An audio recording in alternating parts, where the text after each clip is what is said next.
और सर आप आज आए हैं तो आपने एजुकेशन एक्सपो में ऐसा क्या देखा, what you feel exactly about education expo? I mean I guess बहुत सालों के बाद में या शायद पहली बार औरंगाबाद में हो रहा है ऐसा कुछ, व्हाट डू यू थिंक? बहुत अच्छी चीज़ है, एक अवेयरनेस क्रिएट होना चाहिए। नहीं तो हमारे पास लोग एजुकेशन अवेयरनेस का एक बहुत बड़ा गैप है, और इस तरीके से अगर प्रमोट होता है तो कई सारे बच्चों को एक काउंसलिंग का ग्राउंड है ये। यहाँ के आवाम के लिए, स्टूडेंट्स के लिए स्पेशली एक बहुत बड़ी मदद की है। सर एक लास्ट अगर आप कुछ बता दें हमारे यूथ के लिए, so that will be okay. Youth के लिए एक सजेशन, औरंगाबाद यूथ के लिए suggestion as it is education expo. मेरी यहाँ के यूथ के लिए एक ये सजेशन है कि आप लोग अपने आप को इस औरंगाबाद शहर में जितने भी एजुकेशन इंस्टीट्यूट्स और अलग कोर्सेज जो भी अवेलेबल है, आज आपको बाहर जाने के बजाय वो सारी चीज़ें औरंगाबाद में अवेलेबल है। आप उन चीज़ों का अपने करियर के लिए यूज़ करें, और जल्द से जल्द आप लोगों को फ्यूचर के लिए और भी सारे ओपनिंग्स यहाँ पे मिलेंगे, जिसके लिए आपको बाहर जाने की ज़रूरत नहीं है और आप यहीं पर अपना करियर अच्छे से डेवलप कर सकते हैं। हेलो एवरीवन, हमारे साथ में तैयब भाई। He is a well-known speaker in Aurangabad these days and he is anchoring very nicely in Aurangabad. तो आज हमारे साथ में है and he will tell about the education expo. So आप जैसे आपने बताया कि बड़ी मोहब्बत है आपको उर्दू लैंग्वेज से, और हम भी चाहते हैं कि बहुत अच्छे लफ्ज़ हम भी उर्दू में इस्तेमाल करें। तो बताइए कि एजुकेशन एक्सपो एग्जैक्टली क्या बेसिस पर ऑर्गेनाइज किया गया है, और आप यूथ को क्या कहना चाहेंगे कि इस इवेंट में विजिट करें और क्या एक्सप्लोर कर सकें? देखिए, तालीम की बात जहाँ भी आएगी, चाहे वो एक्सपो की शक्ल में हो, चाहे वो छोटी छोटी क्लासों की शक्ल में हो, चाहे अखबार की शक्ल में हो, चाहे रिसालों की शक्ल में हो, वो हर बार आपको तहजीब और तमद्दुन सिखाएंगे। और ख़ास करके जब उर्दू की हम बात करते हैं तो उर्दू जन्म ही इसीलिए लिया है कि इंसानियत में तहजीब और तमद्दुन पैदा की जाए। इस एक्सपो के ज़रिए भी मैं समझता हूँ यही पैगाम लोगों को देना है कि आप किस तरह अपने आप को वेल एजुकेट कर सकते हैं, बिल्कुल, और तालीम आपको ज़मीन से उठाकर आसमान पर किस तरह लेकर जा सकती है। क्योंकि जिनके पास तालीम थी उन्होंने एक लोहे के टुकड़े को अपनी तालीम का जो तो इस्तेमाल कर कर हवा में उड़ा दिया, उसी लोहे के टुकड़े पर को उन्होंने जो है तो पानी में तैरा दिया, उसी लोहे के टुकड़े पर जो है तो उन्होंने जो है तो सड़कों पे दौड़ा दिया। ये जो वजह है कि एक बेजान चीज़ को उठाकर जानदार बना देना, ये तालीम करती है। क्या बात है, क्या बात है। ये हुई ना बात एजुकेशन का, जो एक एक्सपर्ट एक्सप्लेनेशन मैं बोलूँगा तो वो तैयब भाई से आज हमको मिला। और मैं ये बताऊँगा कि औरंगाबाद यूथ में स्पेशली ये चीज़ अवेयर होना चाहिए कि एजुकेशन का इम्पोर्टेंस कितना है, राइट। और कुछ लफ्ज़ औरंगाबाद की यूथ के लिए एजुकेशन के करीब आने के लिए सोशल मीडिया यूज़ करना सही है, गलत है, इन चीज़ों के ऊपर अगर आप थोड़ा सा बता दें। देखिए, मेरे शहर के नौजवानों को सबसे पहले तो ये समझना चाहिए कि शहर औरंगाबाद इल्म का गहवारा है, तालीम का गहवारा है। तो ये हम पे फ़र्ज़ आइन हो जाता है कि अगरचे हम औरंगाबाद के हैं तो हमने तालीम हासिल करनी चाहिए। नंबर 2, अगर सोशल मीडिया की बात की जाए तो ये यूज़ करने वाले के ऊपर डिपेंड करता है कि वो कितना फ़ायदा बख्श और कितना नुकसानदा है। मैं एक हाल ही का वाक़या आपको बता दूँ कि शहर औरंगाबाद जो है तो तारीख़ी शहर है, दरवाज़ों का शहर है। मैंने एक ट्वीट किया कि भाई हमारे दरवाज़ों की हालत खस्ता है। ट्वीट यानी मैंने जो है तो सोशल मीडिया का इस्तेमाल किया। दूसरे दिन मेरा वो ट्वीट जो है तो अखबार की सुर्खी में था। अच्छा, तो ये मैं समझता हूँ ये एक अच्छा इस्तेमाल हुआ सोशल मीडिया का, लेकिन अवेयर के लिए। तो दो चीज़ हुई, मुझे ना धरना देना पड़ा ना निवेदन देना पड़ा, लेकिन मेरा काम सरकारों तक मेरी बात पहुंच गई और वो काम पे लग गए। ये सोशल मीडिया का अहम रोल है। नंबर 2, जो लोग अपने आप को रील बनाने में डाल रहे हैं, मैं समझता हूँ चीज़ें एक्सप्लोर जो कर रहे हैं गैर ज़रूरी चीज़ें, तो वो वहाँ पर आपकी और मेरी ये टाइम की बर्बादी है। और वक्त की हिफाजत करना सबसे ज़्यादा ज़रूरी है। जी जी, बिल्कुल, मैं इस बात से एग्री करता हूँ। Thank you so much Tayyab भाई, आपने आपका वक्त निकाला। जी जी, बहुत शुक्रिया। तो जैसे आपने देखा कि कुछ लोग हमारे साथ में जुड़े, जैसे जो औरंगाबाद की ऑलरेडी फेमस पर्सनालिटी है, और आप देख सकते हैं कि हमारा जो चैनल है द पर्ल्स ऑफ औरंगाबाद, तो मैं इनको pearls of Aurangabad he consider करूँगा। ये हमारे साथ जुड़े और उन्होंने एजुकेशन एक्सपो को एक्सप्लोर किया और उन्होंने अपने अपने फीडबैक बताए, प्लस उन्होंने अपना जो फीडबैक है वो यूथ, औरंगाबाद के स्पेशल यूथ के लिए दिया है। सो आज अब जैसे इन्होंने एक्सप्लोर किया एजुकेशन एक्सपो को, चलिए आज हम भी एक्सप्लोर कर देते हैं चैनल। अस्सलाम वालेकुम अस्सलामुअलैकुम वरहमतुल्लाहि वबरकातुहू। हम फातिमा उर्दू प्राइमरी स्कूल के तालिबा आपके सामने सोलर एनर्जी के बारे में कुछ मालूमात पेश करेंगे। अऊज़ु बिल्लाहि मिनश शैतानिर रजीम। बिस्मिल्लाहिर्रहमानिर रहीम। फबिअय्यि आलाइ रब्बिकुमा तुकज़्ज़िबान। तुम अपने रब की कौन कौन सी नेमतों को झुटलाओगे? बेशक रब कायनात की लाजवाब नेमतों में से हम हर लम्हा फ़ायदा उठाते हैं। इन लाजवाब नेमतों में से ही एक नेमत सूरज है। सूरज तवानाई का बुनियादी जरिया है। यह एक ना खत्म होने वाला जरिया है, जबकि अमूमन इस्तेमाल होने वाले कोयला और गैस काबिल तजदीद और महफूज जराए नहीं। एक दफ़ा ये खत्म होंगे तो बाकी नहीं बचेंगे। इंसानी ज़िंदगी की नक़ल व हरकत का ख़ासा इन्हिसार तवानाई पर है। आज जिस बड़े पैमाने पर तवानाई का इस्तेमाल हो रहा है, इससे खदशा ये कि तवानाई के ज़ख़ायर बहुत दिनों तक हमारा साथ नहीं दे सकेंगे। तवानाई के ये ज़ख़ायर और ज़राए माहौल को भी आलूद कर रहे हैं। हमें तवानाई के नए मुतबादिल तलाश करने होंगे ताकि तवानाई के साथ साथ माहौल को भी आलूदगी से बचाया जा सके। और ये तभी मुमकिन है जब हम तेल, कोयला, लकड़ी, धूप, हवा, पानी, दीगर तवानाई के खुदरती जरिए का इस्तेमाल करें। तरक्की के मताई तय करते हुए आज हमारा मुल्क गैर रिवायती तवानाई के मैदान में दाखिल हो चुका है। सबसे पहले हम अपने घरों पर नजर डालें और देखिए कि आज शमसी तवानाई से बहुत काम लिए जा रहे हैं। चाहे खाना पकाना हो, पानी गर्म करना हो, fridge, gas, oven, cooker, washing machine इत्यादि, बद मकानों को ठंडा या गर्म रखना, ये तमाम काम आज शमसी तवानाई के जरिए अंजाम पा रहे हैं। घरों, डेयरियों, कारखानों, होटलों और अस्पतालों में पानी गर्म करने ऐसे हालात लगे जो 100 लीटर से लेकर 1.25 लाख लीटर पानी गर्म कर सकते हैं। यही नहीं, स्ट्रीट लाइट, कारों, दीगर गाड़ियों की आमद व रफ्त, इसी तरह ट्रेनें भी शमसी तवानाई से चलाई जा रही है। ज़मीन के अलावा समंदर में चलने वाली बोट भी शमसी तवानाई से बआसानी चलाई जा रही है। इसी तरह ऑपरेशन थिएटर में भी शमसी तवानाई का इस्तेमाल किया जा रहा है। इसी तरह सोलारिस्ट कंपैक्टर, सोलार ड्रामे, फैन, सोलार साफ पानी के लिए वाटर डिस्टिलेशन में भी अब सोलार एनर्जी पर काम कर रहे हैं। सूरज की शुआओं से पैनल के जरिए हासिल होने वाली एनर्जी से खेतों में वाटर पंप भी नस्ब किए जा रहे हैं। अभी आपने सोलार एनर्जी के आम जिंदगी और सनत व उर्फत में हो रहा इस्तेमाल देखे। आइए अब हम मालूमात हासिल करेंगे क्या इस ज़राए का इस्तेमाल करना मौजूद है। आज हमारा मुल्क गैर रिवायती तवानाई के मैदान में दाखिल हो चुका है। सबसे अहम बात, सूरज की धूप अपने आप में आलूदगी से पाक और बासानी मौजूद है। हिंदुस्तान को सहूलत हासिल है कि साल के 365 दिनों में 250 से लेकर 320 दिनों तक सूरज की पूरी धूप मिलती रहती है। दिन में सूरज चाहे 10 से 12 घंटे तक ही हमारे साथ रहे, लेकिन ये हकीकत है कि सूरज की गर्मी हमें दिन रात के 24 घंटे हासिल हो सकती है। इसमें ना धुआं है, ना कसाफत और ना ही आलूदगी। दिगर ज़राए से हासिल तवानाई के मुकाबले में सूरज की रोशनी से 36 गुना ज़्यादा तवानाई हासिल हो सकती है। हम फातिमा उर्दू प्राइमरी स्कूल के तलबा तहे दिल से आपके मशकूर ममनून है कि आपने अपना कीमती वक्त देकर तवज्जो से हमारी छोटी सी कोशिश को देखा कि हिम्मत अफजाई की। Thank you. तो जैसे कि आपने देखा कि हम जो एक स्टॉल के पास खड़े हैं वो स्कूल का नाम है फातिमा उर्दू प्राइमरी स्कूल। और अभी जस्ट फ्यू मिनट्स बिफोर आपने जो स्टूडेंट्स से प्रेजेंटेशन के बारे में सुना है, तो ये पर्ल्स ऑफ औरंगाबाद है, ये फ्यूचर ऑफ नेशन है इंडिया स्पेशली। और जिस वे पे ये प्रेजेंट कर रहे थे, आई मस्ट से कि आगे चल कर के फ्यूचर में इनका प्रेजेंटेशन लेवल और भी इंक्रीज होगा और इन्हांसमेंट्स आएंगे।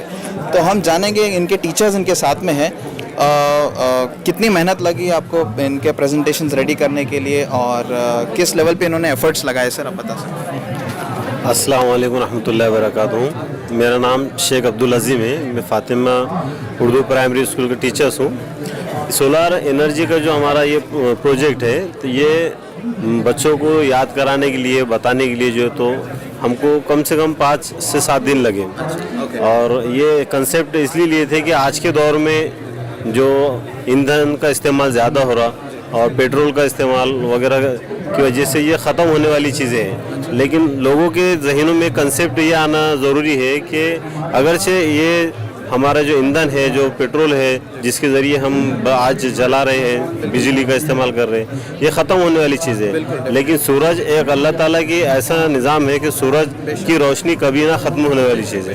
तो इस सूरज की रोशनी के ज़रिए जो आज साइंस और टेक्नोलॉजी ने सोलार पैनल का ईजाद की है, तो वो लोगों तक इसका अवेयरनेस हो कि सोलार एनर्जी से हम कौन कौन सी चीज़ों का इस्तेमाल कर सकते हैं और घर की कौन कौन सी चीज़ों को हम सोलार एनर्जी को हासिल करके बिजली में तब्दील कर सकते हैं और अपने रोज़गार चला सकते हैं।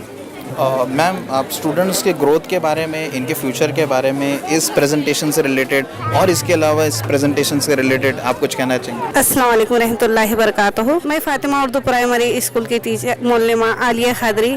मैं इन बच्चों के ग्रोथ के बारे में, इन बच्चों की तरक्की के बारे में इतना कहूँगी कि ये बच्चे आइंदा हमारे मुस्तकबिल के लिए बहुत मेहनती बच्चे हैं, मुस्तकबिल के लिए बहुत तरक्की कर सकते हैं और इनके लिए आप लोग सब दुआ कीजिए कि बच्चे मुस्तकबिल में कोई अच्छे वो बन जाए और इन्हों अपने कदम अपने इस पर वो रहे, इनको किसी की ज़रूरत महसूस ना हो, आगे चलकर तरक्की करे, ये हमारे मुल्क का नाम रोशन करे, स्कूल का नाम रोशन करे, अपने वालिदैन का नाम रोशन करे। बस इनके लिए मेरी इतनी दुआ है कि वो जितने 5 दिन में उन्होंने इतनी मेहनत किए, हालांकि हमारे उर्दू मीडियम के गरीब घर के बच्चे हैं और किराएपुरे के बच्चे हैं, इनके लिए बस सबसे ये है कि इनके लिए दुआ कीजिए कि आगे तरक्की करे। जैसा कि बच्चों ने सोलर एनर्जी के बारे में मालूमात अच्छे से याद किए और प्रेजेंट किए, तो आगे चल के जो बच्चे ऐसे अपने जहन में ऐसे रखते हैं जैसे हम कुछ नहीं कर सकते, तो हम ये चाहते हैं कि इन बच्चों को देख के वो बच्चे भी ऐसा जहन बनाए कि हम भी प्लेटफॉर्म हमको मिल सकता है और हम भी जो होता है ऐसा कोई भी प्रेजेंटेशन आगे चल के हम भी दे सकते हैं। सर, एक लास्ट क्वेश्चन, औरंगाबाद का यूथ स्पेशली, इनके लिए आपका कोई सजेशन और सोशल मीडिया का यूज़ करना सही है गलत है? देखिए, तालीम की हद तक सोशल मीडिया का इस्तेमाल हम कर सकते हैं, लेकिन दूसरे जो एतबार से जिससे हमको फ़ायदा नहीं मिलता है, ज़्यादा नुकसानदेह जो चीज़ें, तो वो चीज़ों को हम अवॉइड कर सकते हैं। लेकिन इंटरनेट का इस्तेमाल तालीम के लिए बहुत ज़रूरी है और सोशल मीडिया से हम वो मालूमात हासिल कर सकते हैं जो हमको अवेलेबल नहीं है या हमको अवेलेबल करने में हमारे लिए आसानी नहीं है, तो वो मालूमात हम इंटरनेट के ज़रिए और सोशल मीडिया के ज़रिए हासिल कर सकते हैं। जो हमारी तरक्की के लिए ज़रूरी है उसको हासिल करना ज़रूरी है। तो उसी स्कूल के बाजू में जो आप देख सकते हैं कि यंगस्टर्स जिन्होंने कुछ बहुत ही बढ़िया प्रेजेंटेशन यहाँ पे प्रेजेंट किया है और हम इन्हीं से जानेंगे कि ये क्या प्रेजेंटेशन है, इसका क्या सोल्यूशन, क्या आउटपुट मिल रहा है और ये किस तरीके से एक्सप्लेन करेंगे। तो who would like to explain? Anyone can take the mic. Yes. अस्सलाम वालेकुम वरहमतुल्लाहि वबरकातुहू। हम Abdul Azeem D.Ed college first year के तालिबा है। हम इस ग्लोब के ज़रिए आपको दुनिया के 8 बरे आज़म के बारे में मालूमात देंगे। बरे आज़म में सबसे बड़ा बरे आज़म है एशिया, तो उसकी मालूमात देंगे हमारे साथी। अस्सलामुअलैकुम वरहमतुल्लाहि वबरकातुहू। बहरे आज़म एशिया दुनिया के 8 बहरे आज़मों में से सबसे बड़ा बहरे आज़म है। यहाँ पे दुनिया की निफ़ से ज़्यादा आबादी आबाद है। ज़मीन का 33% खुश्की का हिस्सा बहरे आज़म एशिया पर मुश्तमिल है। हम लोग जहाँ रहते हैं इंडिया, वो भी इसी बहरे आज़म एशिया में मौजूद है। दुनिया के सबसे ज़्यादा आबादी वाले मुल्क चीन और हिंदुस्तान भी इसी बहरे आज़म एशिया में मौजूद है। यहाँ का सबसे ज़्यादा खाया जाने वाला खाना नूडल्स और चावल है। यहाँ का कौमी जानवर शेर है। दुनिया की सबसे ऊंची चोटी माउंट एवरेस्ट इसी बहरे आज़म एशिया में मौजूद है और यहाँ के अहम तरीन मकामात दीवार चीन और ताजमहल है। यहाँ पे कुल 66 ज़बानें बोली जाती है और 48 मुल्क है। इसके आगे के बहरे आज़म की मालूमात मेरी साथी देंगी। अस्सलामुअलैकुम वरहमतुल्लाहि वबरकातुहू। आज हम आपको बर्रे आज़म अफ्रीका के बारे में मालूमात देंगे। बर्रे आज़म अफ्रीका रकबे के लिहाज से कुर्रास का दूसरा बड़ा बर्रे आज़म है, जो आबादी के लिहाज से भी दूसरे नंबर पर आता है। यहाँ पर कुल 54 ममालिक है, जिसका सबसे बड़ा मुल्क अल्बेरिया है। ये इलाका रेगिस्तानी इलाके के लिए मशहूर है। यहाँ पर सबसे बड़ा रेगिस्तानी इलाका सहरा यहीं वाक़ है। ये बर्रे आज़म अफ्रीका में सबसे ज़्यादा हीरे पाए जाते हैं। यहाँ पर सबसे ज़्यादा दिखने वाला जानवर हाथी है। यहाँ की आबादी 101.61 करोड़ आबादी है। यहाँ का सबसे ज़्यादा खाया जाने वाला खाना अचवा अफंग आमला है। यहाँ पर सबसे ज़्यादा पैदावार चावल की होती है। इसके आगे की मालूमात देंगे। अस्सलामुअलैकुम वरहमतुल्लाहि वबरकातुहू। अब मैं आपको बर्रे आज़म यूरोप के बारे में चंद मालूमात फराहम करूँगी। बर्रे आज़म यूरोप आबादी के लिहाज से तीसरे नंबर का बर्रे आज़म है। इसकी कुल चौड़ाई 10,35,500 है। बर्रे आज़म यूरोप खूबसूरती के लिहाज से सबसे आगे है। दीगर तमाम बर्रे आज़मों के मुकाबले में सबसे ज़्यादा लोग सैर व तफरीह के लिए यूरोप में आते हैं। यूरोप के मशहूर जगह में बिग बैन और आईफल टावर है। यूरोप के यहाँ सबसे ज़्यादा खाए जाने वाला खाना पास्ता है। यूरोप का कौमी जानवर बब्बर शेर है और यूरोप कि यहाँ की कुल आबादी 74,87,45,881 है। बर आज़म यूरोप के कुल रकबे में से 39% रकबा घास का मैदान है, जहाँ पर गंदम, आलू वगैरह की फसल उगती है। बर आज़म यूरोप की कुल आबादी में से 76% वहाँ पर ईसाई मजहब के लोग रहते हैं और वहाँ पर 6% मुसलमान रहते हैं। इसके आगे के बर आज़म की मालूमात आपको शबीना देंगे। अस्सलाम वालेकुम। शुमाली अमेरिका दुनिया के 8 बर्रे आज़मों में से एक है। कनाडा, अमेरिका यहाँ के अहम ममालिक है। यहाँ पर 3 किस्म की ज़बानें बोली जाती है, अंग्रेज़ी, फ्रेंच वगैरह। 37,44,20,990 यहाँ की आबादी है। यहाँ का कौमी जानवर जैगवार है। यहाँ का फेमस खाना पिज़्ज़ा, बर्गर, हॉट डॉग वगैरह है। यहाँ की करेंसी यूके डॉलर है। अस्सलामुअलैकुम वरहमतुल्लाहि वबरकातुहू। जनूबी अमेरिका एक बर्रे आज़म है जो मुकम्मल तौर पर मगरबी निस्फ़ कुर्रे में और ज़्यादातर जनूबी निस्फ़ कुर्रे में, जिसका निस्बतन छोटा हिस्सा शुमाली निस्फ़ कुर्रे में वाक़ है। जनूबी अमेरिका का रकबा 17,08,40,000 मुरब्बा किलोमीटर, 6,08,90,000 मुरब्बा मील है। जनूबी अमेरिका का 2021 तक जनूबी अमेरिका की आबादी का तखमीना 434 मिलियन से ज़्यादा रहा है, और अगर आपके लिहाज से देखा जाए तो जनूबी अमेरिका की आबादी 43,77,54,929 है। अस्सलाम वालेकुम रहमतुल्लाहि वबरकातुहू। आज हम आपको अंटार्कटिका के बारे में बताएंगे। अंटार्कटिका दुनिया का सरतरीन, खुश्क और हवादार तरीन बर्रे आज़म है, जबकि इसकी औसत बुलंदी तमाम बर्रे आज़म से ज़्यादा 14,425 मिलियन मुरब्बा किलोमीटर के साथ अंटार्कटिका शुमाली कुतुब के बरक्स ये समंदर पर नहीं बल्कि ज़मीन पर वाक़ है। अंटार्कटिका 98% बर्फ से ढका हुआ है। यहाँ कोई मुस्तक़बिल इंसान बस्ती नहीं है। अंटार्कटिका का कौमी जानवर पेंगुइन है। जज़ाकल्लाह। अस्सलाम वालेकुम वरहमतुल्लाहि वबरकातुहू। आज हम आपको ऑस्ट्रेलिया के बारे में चंद मालूमात देंगे। ऑस्ट्रेलिया को ऑनशू के नाम से जाना जाता है। ऑस्ट्रेलिया में कुल 14 ममालिक और 12 मुनहसर इलाके हैं। ऑस्ट्रेलिया में कुल 9 ज़बानें बोली जाती है, ऑस्ट्रेलियन, इंग्लिश, अरबी, पंजाबी वगैरह। ऑस्ट्रेलिया का सबसे बड़ा और सबसे आबादी वाला शहर सिडनी है। ऑस्ट्रेलिया का कैपिटल कैनबेरा है। ऑस्ट्रेलिया में सबसे ज़्यादा खाया जाने वाला खाना गोश्त के पाए है। ऑस्ट्रेलिया का कौमी जानवर कंगारू है।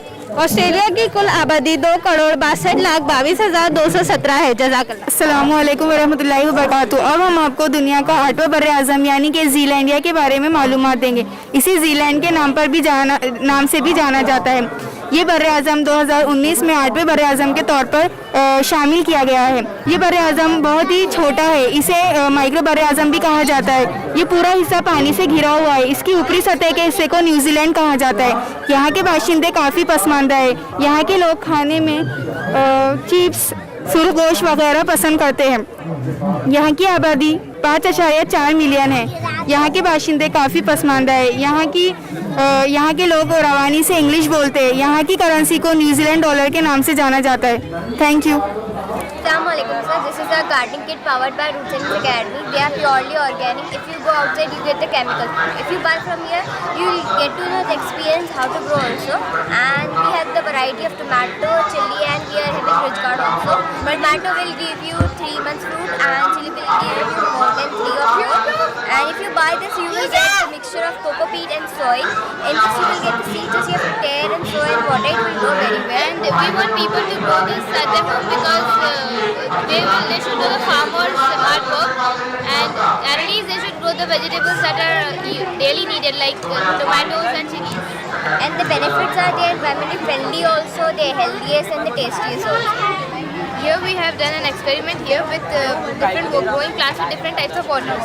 This is salt water, sugar water, this is Filter, alum and tap water. As you can see, these both has not yet germinated only. This shows that this water is not suitable for the plants, means sugar and salt. And this is filter. As you can see, when water get filtered, some nutrients get dead. So it is also not suitable for the plants. And this is alum.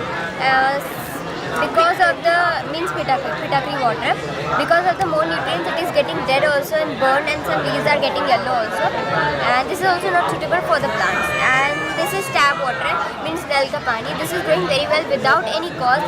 Means this water shows that this water is good for the plants for the growth. अस्सलामुअलैकुम, मैं Zaid Naqshbandi roots and wings academy की तरफ से ये एक project हम लोग हमारी टीम ने बनाया. ये फजल है, मैं आपको इन दोनों से इंट्रोड्यूस करवाना चाहूँगा. ये फजल है, ये माज है. हम तीनों भी ग्रेड 8 में स्टडी करते हैं और हमारे स्कूल के कई सारे डिफरेंट प्रोजेक्ट्स इस एक्सपो के अंदर हम रिप्रेजेंट कर रहे हैं. ये हमारा मेन और ग्रैंड प्रोजेक्ट है हाइड्रोफोनिक्स. हाइड्रोफोनिक्स के अंदर ये एक फार्मिंग है जो इंडिया के अंदर बहुत रेयर है. फॉरेन कंट्रीज़ में इसको लोग ज़्यादा पसंद भी करते हैं और इसके ज़रिए ही ज़्यादा फार्मिंग होती है. ये कम्प्लीटली सॉइललेस फार्मिंग है. इसके अंदर हमने बिल्कुल भी सॉइल यूज़ नहीं करे. सॉइल बिल्कुल भी यूज़ नहीं है. ये आप जो ब्लैक सब्सटेंस इसके अंदर देख रहे हैं ये सॉइल नहीं है, ये कोकोपीट है. कोकोपीट मतलब ड्राई कोकोनट जो हम लोग जिसकी चटनी बनाकर खाते हैं, तो वो ड्राई कोकोनट का जो छिलका रहता वो पल्प हम जिसे कहते हैं, तो उसको फेंकने से अच्छा है कि हम इसमें यूज़ करें. रिसर्च के हिसाब से ये मालूम पड़ता है कि सॉइल जितने न्यूट्रिएंट्स प्लांट को दे रही है उतने न्यूट्रिएंट्स ये पल्प जिस कोकोपीट हम जिसे कहते हैं वो भी प्लांट्स को उतने न्यूट्रिएंट्स दे रही है. बताने का मकसद ये है कि सॉइल के ज़रिए ही हम हर चीज़ नहीं कर सकते. बिना सॉइल के भी हम कुछ ना कुछ उगा सकते हैं. इसको टोटल 1.25 महीना हो गया. ये प्लांट्स इतने सारे उग चुके हैं. ये टमाटर के प्लांट्स हैं और टमाटो के प्लांट्स हैं. ये 3 महीने के अंदर हमारे को टमाटो देना शुरू कर देंगे जब ये 1.5 फीट के हो जाएंगे. और अगले अलग अलग पोजीशंस के अंदर, अपोजिट पोजीशंस के अंदर ये ग्रो. ये पंप के ज़रिए हम ये पाइप्स के ज़रिए इसके अंदर ये इनलेट है और ये आउटलेट है. इसके अंदर पानी आ रहा है और ये वाइट आप जो देख रहे हैं ये स्पंज है. ये वाटर एब्जॉर्ब कर रहा है. उसके बाद ये कोकोपीट को ट्रांसफ़र खुद ब खुद ही हो रहा है और रूट्स इसके एब्जॉर्ब कर रहे हैं. इसका बताने का मेन मकसद ये है कि आप खुद से मेहनत करिए, खुद से नेचुरल फूड उगाइए. खुद से आप नेचुरल फूड अगर उगाए खाएंगे तो आपको अच्छा भी दिखेगा.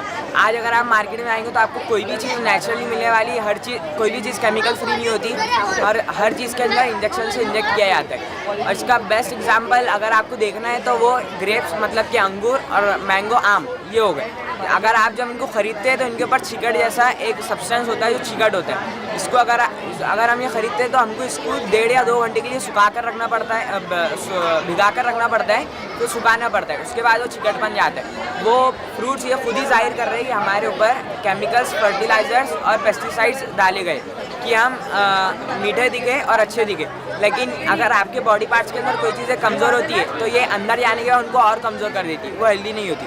तो आप खुद अपने बजट के अंदर इन्हें उगाएं और अपने हाथों से इन्हें उगाकर आप खा भी सकते हैं. ये फुल्ली ऑर्गेनिक है और नेचुरल है. इसके अंदर कोई फर्टिलाइज़र्स नहीं है, कोई पेस्टिसाइड्स नहीं और कोई केमिकल्स नहीं है. अगर आप चाहते हैं कि इसके अंदर केमिकल्स, फर्टिलाइज़र्स रहे तो आप खुद अपने घर से ऑर्गेनिक फर्टिलाइज़र्स बनाकर भी इसके अंदर ऐड कर सकते हैं. जज़ाकल्लाह. अस्सलाम वालेकुम वरहमतुल्लाहि वबरकातुहू. I am Sayyid Zabullah. He is my partner Sayyid Mohammed. This is our project. It is presented by Roots and Wings Academy. The Roots and Wings Academy students, we have made it grade 7 and 8. It was an joint project. We made it by ourselves. So let's start. It's a terrarium. There are 4 types of like these things. There are 3 types of like these things. First aquarium, terrarium, and then planetarium. So in aquarium, I will tell you first the differences. In aquarium, fishes plus plants. And in terrarium, only plants are there. And the other thing which is required to the growth of plants. And in planetarium, insects plus plants are called planetarium. So the differences are done. This topic is over. Now, as Earth has its own layer called ozone layer that protects Earth from the UV rays, ultraviolet rays that come from the Earth. If ozone layer will not there, the UV rays will burn to Earth. Like that, we can make this thing, the upper layer, the first layer. It works like an ozone layer. We have made it by jute piece. We have packed it airtightly by the polythene. We have used so much rubber bands airtight it ताकि बाहर की air अंदर ना आए, अंदर की air बाहर ना जाए. अब हमने इसमें लुक के वास्ते हम इसको बेच रहे हैं. इसके लुक के वास्ते हमने इसमें टेक्सचर वाले स्टोन्स यूज़ करे हुए हैं. इसमें हमने टेक्सचर वाले स्टोन्स, इसमें छोटे छोटे स्टोन्स यानी पेबल्स जो कलरफुल रहते हैं वो यूज़ करे हुए हमने इसके अंदर मॉसेस यूज़ करे हुए जो अलगी फंगस पे प्लांट्स उगते हैं ना छोटे छोटे, ताकि उसमें मॉइस्चर ज़्यादा रहे, हमने वो यूज़ करे हुए. अब ओपन है और ये क्लोज है. अब हम उसको डिफरेंशिएट बोलते हैं. इसमें ओजोन लेयर है, इसमें ओजोन लेयर की वर्क करता, अब इसमें नहीं है। इसमें खुद का एटमॉस्फेयर है, ये बाहर का अर्थ का एटमॉस्फेयर यूज़ करता है। इसमें खुद का वाटर साइकिल है, लेकिन इसमें नहीं है वाटर साइकिल।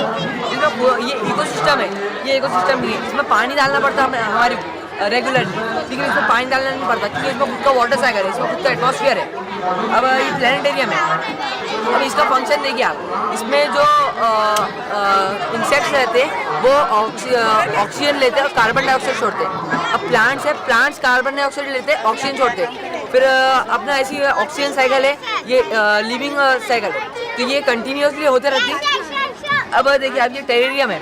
अब टेरेरियम में हमने इसमें सबसे मेन बात ये है कि हमने इसमें सॉइल बिल्कुल भी यूज़ नहीं करे। हमने इसमें कोकोपीट, ये देखिए आप, ये कोकोपीट है, हमने इसमें कोकोपीट यूज़ करे। जो कोकोपीट किससे बनता है, जो कोकोनट का आउटर सेल रहता है उसको ग्राइंड करके, उसको सुखा के, उसको गीला करके फिर सुखा के हमने उसमें कोकोपीट यूज़ करे।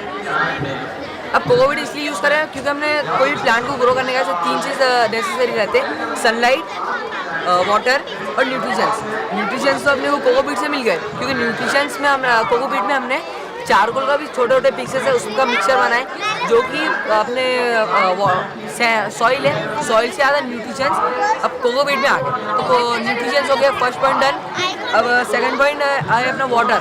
अब हमने इसमें मॉसेस लगाए हुए हैं। मॉसेस से मॉइस्चर होता, मॉइस्चर अगर हुआ, मॉइस्चर है तो हीट, इसको इवेपोरेट करने का से हीट लगेंगी और सनलाइट लगेंगी। अब इसमें हमारी सनलाइट की ज़रूरत नहीं है। अब जो एटमॉस्फेयर में हीट है या फिर जो हॉटनेस है तो ग्लास ऑब्जर्व करता, ग्लास से फिर जो इस पर लगे हुआ है टच हो रहा, जैसे जैसे प्लांट का लीफ टच हो रहा, इसमें सॉइल अपने कोकोपीट टच हो रहा, तो वो डायरेक्टली और इनडायरेक्टली उसको ऑब्जर्व करता और जो मॉइस्चर है मॉइस्चर पे तो वो इवेपोरेशन होता, जो अपने फॉर्म होगा फिर वाटर वेपर। अब अपने को इतना मालूम उसमें कि उसके अंदर डस्ट है, डस्ट पार्टिकल्स है। अब वाटर वेपर और डस्ट पार्टिकल जब मिक्स होंगे तो अपना क्लाउड फॉर्म होंगे। अब क्लाउड फॉर्म होंगे, बारिश कैसा होती है उसमें, बारिश ऐसा होती कि क्लाउड पे अगर डस्ट पार्टिकल जो हैवी रहे और वाटर वेपर लो रहे तो बारिश होती, क्योंकि अब बादल हैवी रहे और पानी कम रहा तो अपने बादल तो अपने नीचे आएंगे। नीचे क्या आएंगे, वो लाइट वेट है इसलिए ऊपर है, वो नीचे इसलिए आएंगे क्योंकि उसमें वाटर वेपर्स है, वाटर वेपर्स ड्रॉपलेट्स नीचे आएंगे। आप ये देखिए इसमें ड्रॉपलेट्स आए हुए हैं, इस पर छोटे छोटे ड्रॉपलेट्स आए हुए हैं। ये 2 हफ्ते से पहले फ्री इसमें ड्रॉपलेट्स है। हमने इसमें अपने ओजोन लेयर बोले ना हमने आपको, इसमें पॉलीथीन से रबर बैंड से पूरा एयर टाइट करे, बाहर के अंदर नहीं अंदर के एयर बाहर नहीं, ताकि प्लांट जिंदा रहे। तो हमने इसमें वाटर वेपर्स डाले हुए नहीं है, इसमें खुद से आए हुए, मतलब इसमें अपने वाटर साइकिल जो प्रोसेस है वो सक्सेसफुल हुआ।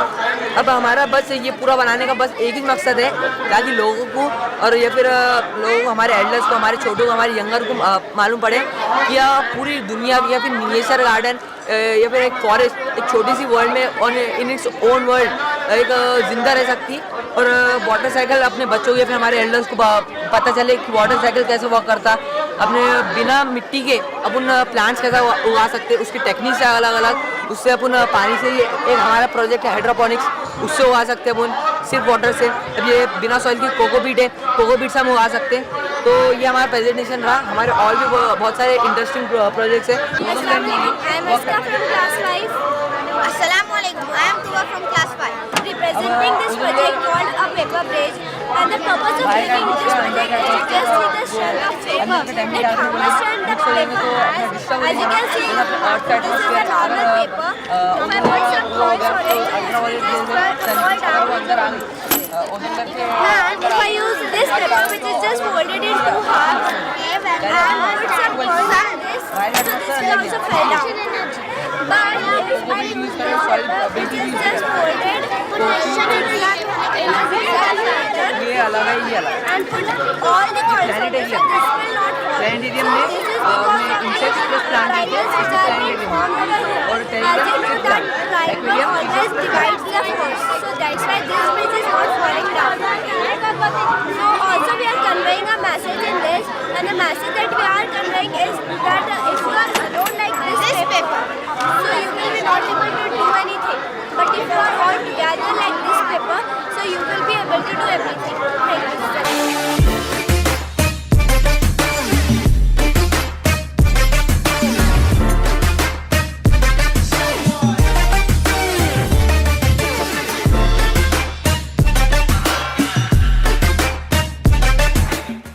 एक्चुअली ये बाम्बू टूथब्रश है जो नॉर्मली हम जो टूथब्रश इस्तेमाल करते हैं वो टूथब्रश होता है प्लास्टिक का और नायलॉन का।